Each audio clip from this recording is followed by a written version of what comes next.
вечер од Вашингтон, ова е ТВ журналот на Гласот на Америка на македонски јазик News Flash, а јас сум Лилица Китановска. Секретарот за одбрана на Соединетите Американски држави во ненајавена посета на Ирак. Специјалниот пратеник за Блискиот Исток на разговор со израелскиот премиер во обид да се реши проблемот со израелските населби во Западниот брег, а во Вашингтон завршуваат американско-кинеските разговори. Само некои од насловите за денеска.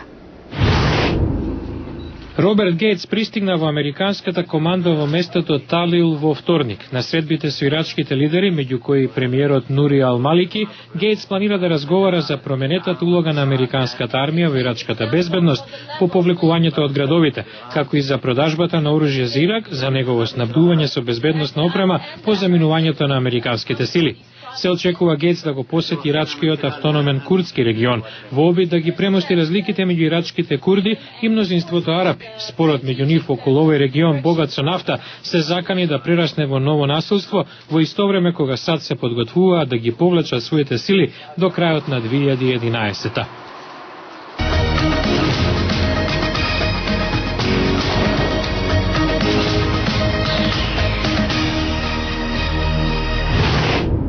Од другите вести, специјалниот американски представник за Блискиот Исток Џорџ Мичел во Ерусалим се сретна со израелскиот премиер Бенџамин Нетањаху.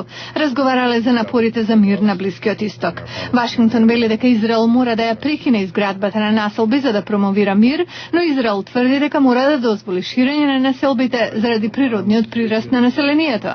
Средбата на Мичел со премиерот Нетањаху е дел од новите американски напори за ставање крај на израелско-арапскиот конфликт. Планирани си средби со лидерите од Сирија, Египет и палестинските територии.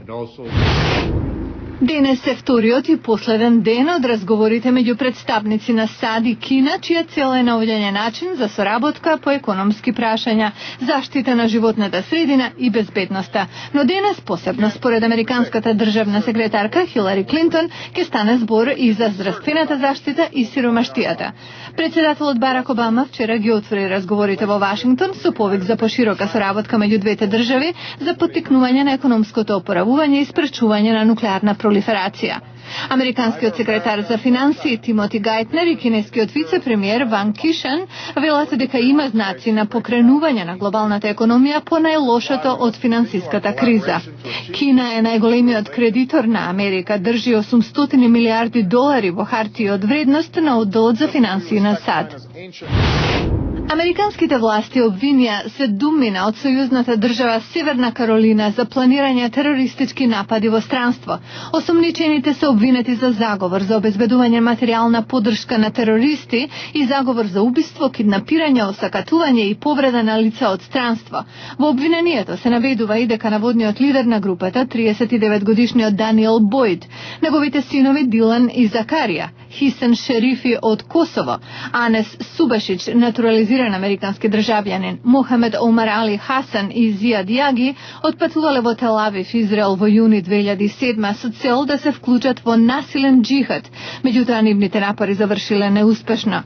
Обвинителите додаваат дека Бојд патувал во Авганистан и Пакистан меѓу 1988 и 1992 и бил обучуван во терористички кампови. Врховниот лидер на Иран, ајатолахот Али Каменеи, нареди затворање на затворот Кахризак во Техеран, каде се верува дека биле држани некои политички затвореници, со образложение дека објектот не ги задоволува неопходните стандарди за држање затвореници. Не е јасно колку затвореници имало, ниту пак дали тие се од времето на постизборните протести, како ни тоа што ќе се случи со тие луѓе од како објектот ќе биде затворен. Инаку иранските медиуми јавуваат дека шефот за правосудство наредил за една недела да се донесе одлука што ќе се прави со реформистичките притвореници, чија цифра наводно е околу 300. Американската Сенатска комисија за правосудство се очекува да ја одобри номинацијата на председателот Барак Обама, судиката Сонја Сотомајор, за пополнување на испразнетото место во Врховниот суд. Панелот кој е под контрола на демократите се очекува да ја поддржи номинацијата на Сотомајор, главна по партиска линија. Двајца републикански членови на комисијата, Jeff Sessions и Чарлс Грасли вчера најавија дека ќе гласаат против. Sessions се сомнева дека судијката ќе го издржи искушението за правосуден активизам, што ќе рече правење закони наместо нивно спроведување, а Грасли не верува дека Сотомајор ги разбира правата на американците што ги имаат според американскиот устав, особено во врска со оружјето и сопственички права. Стара железничка линија од Њу Йорк повторно во употреба, но веќе не пренесува живина како некогаш, туку секој ден носи задоволство за илјадници луѓе и го стимулира економскиот развој во тој дел од Њу Йорк. Се нарекува висока линија, целосно реновирано и издигнато шеталиште на кое своевремено се пренесувала живина и друга стока. Во 1980 била последната достава на замрзнати мисирки за Долен Менхетен со оваа железница. Во густо населената метропола високата линија сега нуди отворен простор за релаксирање, уживање за њујорчани и за туристите. Fantastic idea. Некогашното сивило во квартот веќе не постои благодарение на високата линија. Тоа е оаза во морето од бетон. На шеталиштето има повеќе од 100 видови на растенија, инспирирани од дивата флора останата по времето на функционирањето на пругата. Сега се гради насекаде, станови, канцеларии и ресторани, но и музеј до шеталиштето.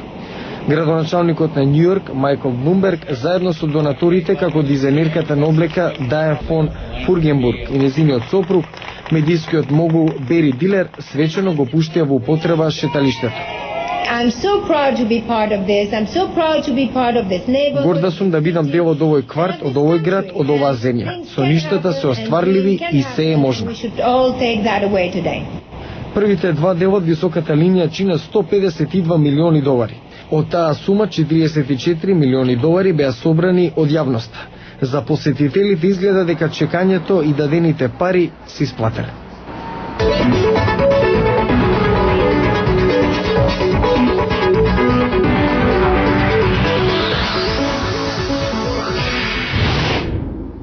Тоа беше се за оваа емисија Newsflash на Гласот на Америка на македонски јазик. Јас сум Лилица Китановска. Поздрав од Вашингтон. До гледање.